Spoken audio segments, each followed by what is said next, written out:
How can the man who's enslaved, Patrick McGowan will tell you all about it, how can the man who's enslaved with his number, right, go and change anything? His very presumption to change it. Everybody votes for a dictator, right? Yeah, because everybody has been forced to get in line behind the dictator or the oppressor. Now, the art of freeing yourself from that is the only thing I'm interested in.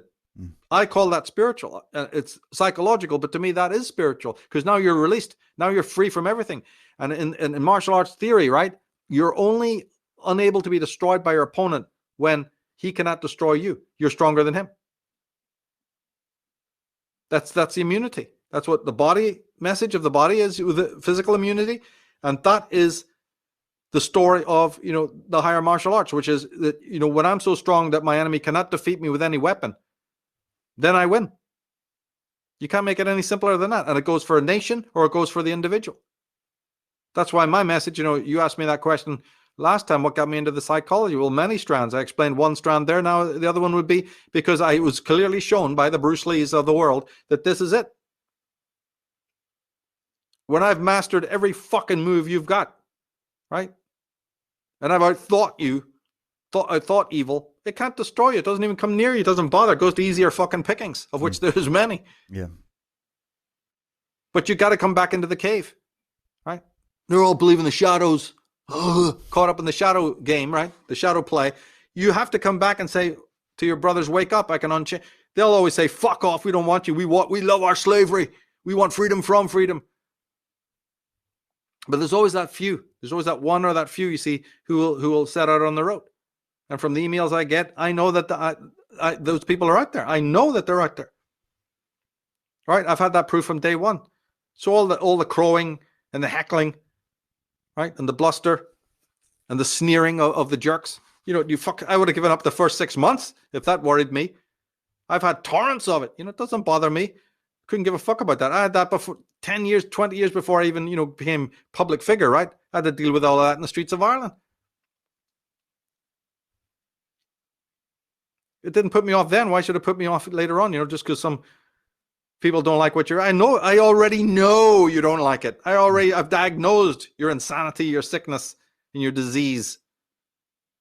I already know. You're not teaching me nothing with all of that, blowback. So it's in the psychology that you unravel tyranny.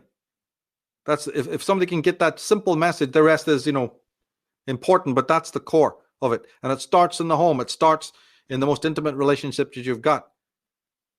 But the good news is once you understand the mechanism of the superego, then you can, you start moving from the conscious, the hangman. You go through the experience and you throw over the superego. You don't let that voice control you or direct you anymore.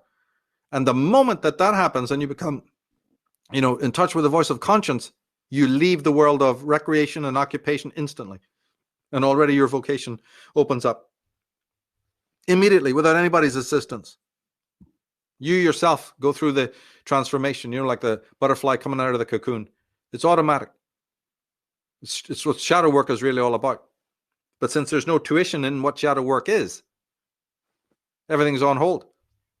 Real shadow work is something really marvelous, but it involves the body. It's not an intellectual only process. It's something far deeper. It's listening and awakening the intelligence of the body.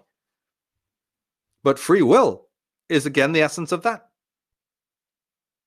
Right? Turning, introspecting, contemplating your issue, and self-healing.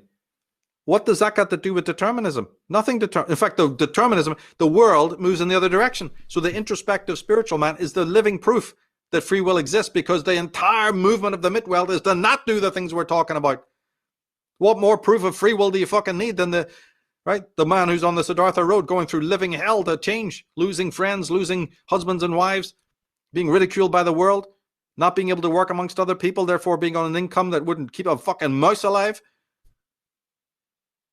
Why would anybody choose that life? And then all the spiritual harangues, maybe even having to leave the urban environment permanently. Maybe being ridiculed by your own children, let alone other people. Maybe ending up in cardboard city. If that's not free will, I don't know what is, because many have chosen it. And I'd rather, it's like Swallow the Lubitsch said, I'd rather take instruction from the builders of the Temple of Luxor than I would from the creators of the atom bomb. Right. I take instruction from the outsider than all you fucking horde of conformists, grey men in lockstep behind a fucking lie.